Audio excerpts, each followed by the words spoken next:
Now, there was one item that didn't make the final cut for the TFCon Orlando third-party product preview panel, and it was a really awesome third-party Beast Wars item that deserves to be hyped and talked about today, and it is that of TransArt Skateboard Gorilla, which is obviously a third-party take on the Transmetal Optimus Primal, and it looks amazing. Now, the story behind this figure, from what we could tell from the extensive photos that have been shared now online, is that TransArt is going for something where they took the original Transmetal Optimus Primal toy, kept more, it looks like more or less the articulation and the engineering is the same.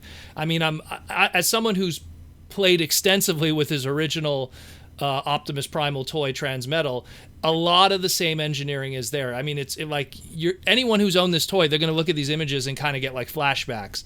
But it looks like there is little tweaks and turns here and there. Number one, it looks like both the robot mode and the Gorilla Alt mode both have interchangeable faces for expression. So you have like a smirking face for the Gorilla mode with a more stoic face, while the robot mode has a closed mouth and a more grit teeth mouth, very similar to that of, say, the original toy. And it also looks like, just like Earthrise and Siege and stuff, which starts now to kind of make a thing with accessories and exploding and energy accessories, it looks like that's going to be present too. It looks like we have two of them that are used for his turret robot mode that he has, and he also has one for his, I guess we'll call it his sonic cannon, or his his riot cannon that he has in his hand. Of course, also, again, he has hand articulation, which is another thing, too, that's different from the original toy, where the original toy was just a closed fist for a 3mm peg. So that adds a little bit also. But I think the biggest change of all of this, more than anything, is the size. And they say here, according to the statistics here, it's going to be 21.5 centimeters. Now, when I read that, I went and I pulled out my original Optimus Primal Transmetal and I measured it, and it looks like that one clocks in at 16 centimeters. So judging by the fact that this one's going to be 21.5 centimeters or 8.5 inches, this is probably going to be going for something that's more of a masterpiece scale, something that's probably going to fit in more with your masterpiece Beast Wars display. And I think it's TransArt trying to to release a character to beat Takara and their masterpieces to the punch when they finally get around to that leader character.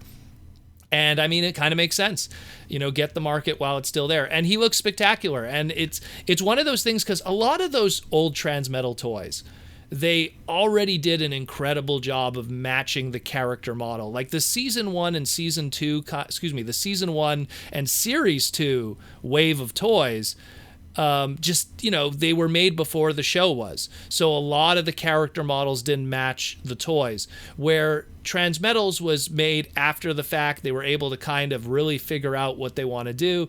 And with rare exceptions, most of the toys look a lot like their character models on the show, match the engineering, match the articulation, match every little detail. Some of them, the faces might not be 100% dead on, or the way they hold their weapons. And of course, obviously modern engineering with articulation, but otherwise it matches what's on the screen. And so it's kind of the same thing here, where you could take your Optimus Primal, the original, and what would you do to make it a masterpiece? Not much. Give it a little more articulation, maybe a face swap here and there, some accessories, and you're good to go. The question is now, are they going to use vac metal? Are they going to use some kind of chrome on it to really make it match that original, Beast Wars toy, and really match also what's on the screen? That would be really interesting to see how well they pull that off, because, Chrome has always kind of had a weird history with Transformers, and especially a lot of older Beast Wars toys and Beast Machines toys, that now the chrome is flaking like crazy, and you almost don't even want to deal with someone. Anyone who's owned a Transmetal Rat Trap knows exactly what I'm talking about. He's probably the worst, along with Beast Machines Ultra Jetstorm. Those are probably two of the MVPs of chrome wear and chrome flaking. But yeah, this is really cool.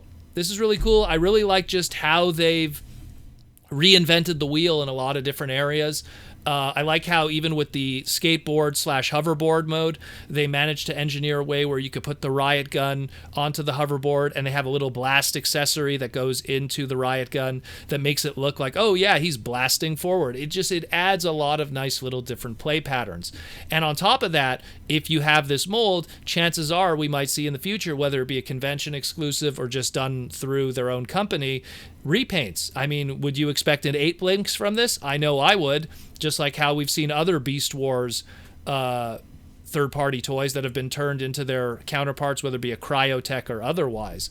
So this is really cool. There's an expected release date here of September 2020, and I'm very excited about this. Again, Beast Wars, I kind of have a bias to it because I really love Beast Wars, and I've always felt that it's one of the greatest, if not the greatest, Transformer series of all time. And to have a really cool articulated masterpiece scale Optimus Primal, the big bot, to go with the rest of your guys, I mean, I'm hyped for that. I'm very hyped for that. And I mean, the more that I look at it, the more I'm noticing, okay, maybe there is ankle tilts on here. There's a lot of stuff that still is present from the original toy, but there's a lot of little twists here and there that make it just a little more better for everything. And I think we're all going to be very happy with the final product in the end, as long as the chrome and the colors really match up to the final product and how it looked on the TV screen all those years ago. But yeah, this isn't the last. This is not the last Beast Wars third-party toy we're going to talk about. I have one more I want to talk about before this week is over, and that's for sure.